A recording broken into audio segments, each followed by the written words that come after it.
Just when I couldn't think there would be a worse article than Rebecca Valentine's IGN hit piece on Black Myth Wukong or Screen Rant's hit piece on Black Myth Wukong, somebody had to go and take that championship belt, Cody Rhodes style, and finish the story. So Tom Foley at Esports wrote this article called Black Myth Wukong's Shameless Lack of Diversity is Attracting the Wrong Type of Fans, and says that we shouldn't be carrying hate into what we should be a safe space for everyone.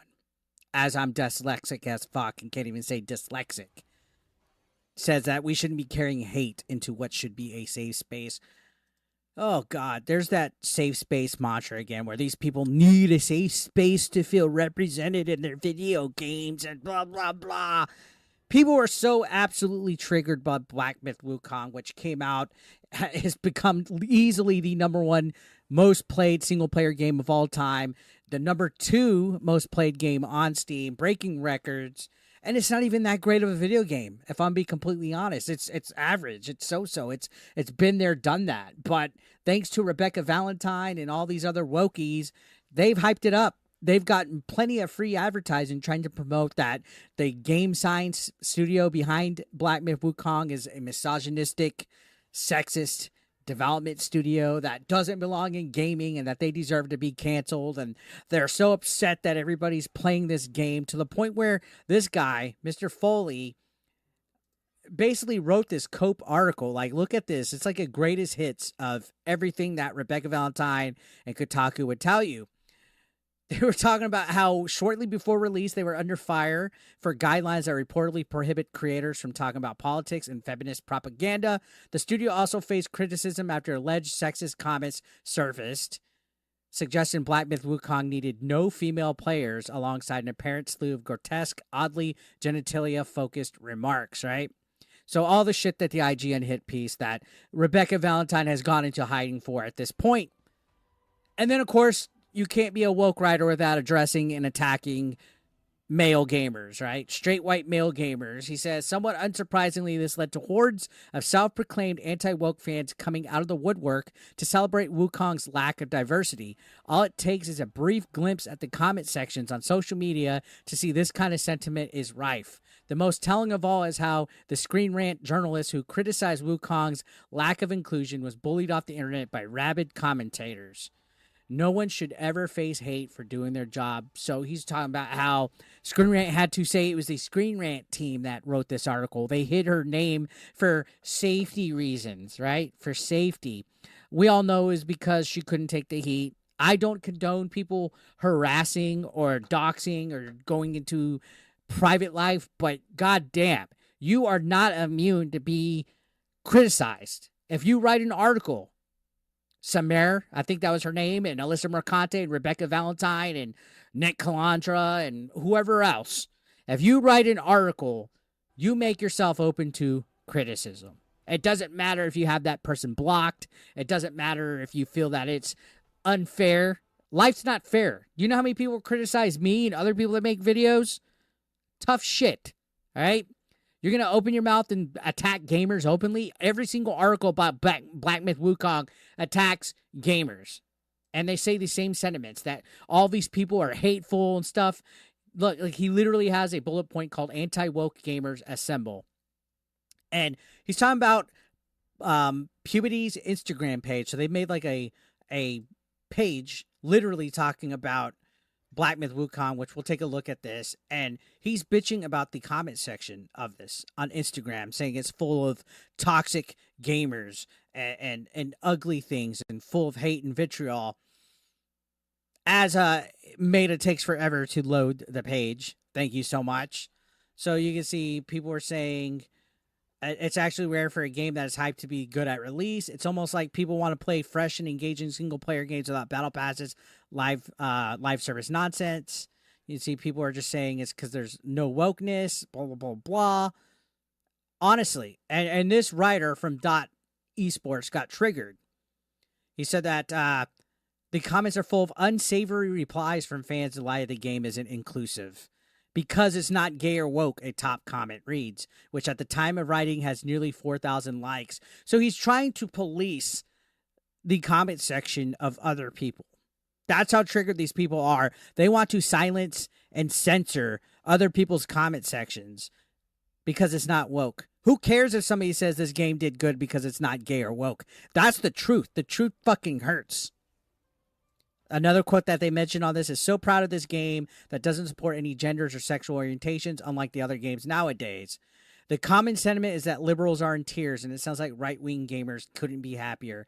And they're right. The right-wingers are in tears. I literally have seen Jessica Cogswell, Rebecca Valentine, a whole Reset Era live form, a gaming forum for Reset Era, is literally crying about this game doing good. Unbelievable that these guys can't take criticism, but also they don't let people enjoy games.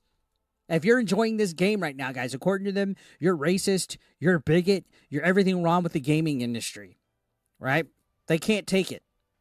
And look at this. This article does continue. It says, it doesn't stop there. On August 20, creator Ryan Kennel, shoutouts to Ryan, shared a YouTube video called Woke Game Journalist Triggered Over Black Myth Wukong. The comments paint a similar picture, and it won't take you long to find dozens of parallel examples. I'm getting this game just because it doesn't have diversity, one user replied, while another wrote, journalists would give it a 10 out of 10 if it were a black chick with dong instead. And he goes, how clever. So let me give you a newsflash, Mr. Foley. A newsflash. Nobody has to support what you like, just like you don't have to support what other people like. And you can agree to disagree. And just the same exact way that you have the free speech to write this article, attacking and criticizing people's comments, they have every right to attack and criticize you and other gaming journalists' reviews. That's how freedom of speech works. It's almost like these journalists want to control the narrative. They want to control free speech. They don't want anybody to say anything bad about their woke ideologies and their woke propaganda that they're writing. Again, these people are activists that are cosplaying as gaming journalists. And when they get called out for their bullshit, they get upset. They get butthurt.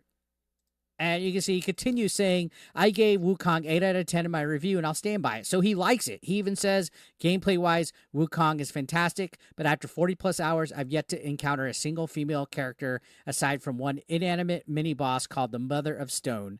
And no one can convince me that's a good thing. So this is another person that's bitching about the whole, there are no females in the game. No females represented. He goes on to say that there's plenty of females, even a city populated by women in the game, and that considering the reports of sexism running rampant, that they can only speculate, but they believe that the lack of diversity is adding fuel to the wrong fire. And again, it's funny when these guys pick and choose when feminism is okay, because most of the time they don't support real women. They don't support real feminism. You know what I mean? This modern feminism that's out there is not real feminism. It's not friendly to real females. It's friendly to transgenders using the same restrooms as females. And that's a whole other political spectrum.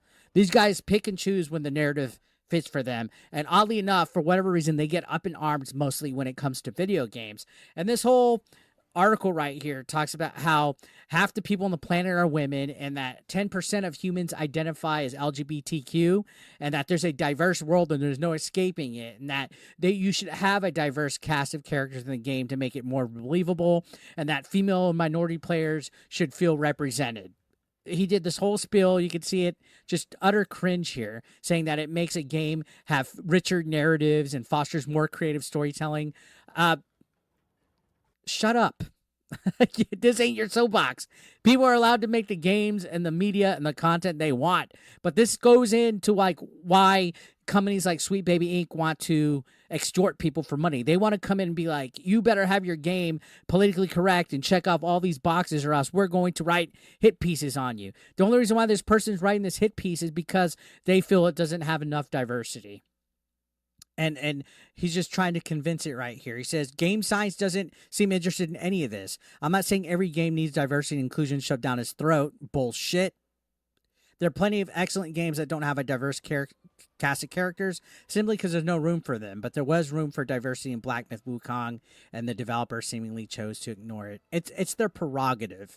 So yeah, definitely a fucking woke crying article, and you can see at the end. Here's the tune.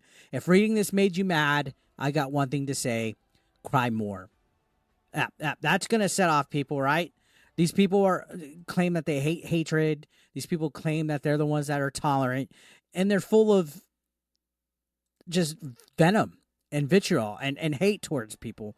They don't care if they offend anybody. They only care if they get offended. They only care if they're the ones that are the victims, that they're the ones attacked. It does not matter to them if they're professional to other people, if they are friendly to other people. It does not matter. And this is the soy boy that is telling us to cry more. I thank God every day I'm not like this type of person. So this is the guy that's attacking gamers now, that wrote just as cringe of an article as Rebecca Valentine, and is bitching and crying about lack of females in Black Myth Wukong. So yeah, go check out his article. Let me know your thoughts. I'll see you on the next one, guys. Thank you for watching.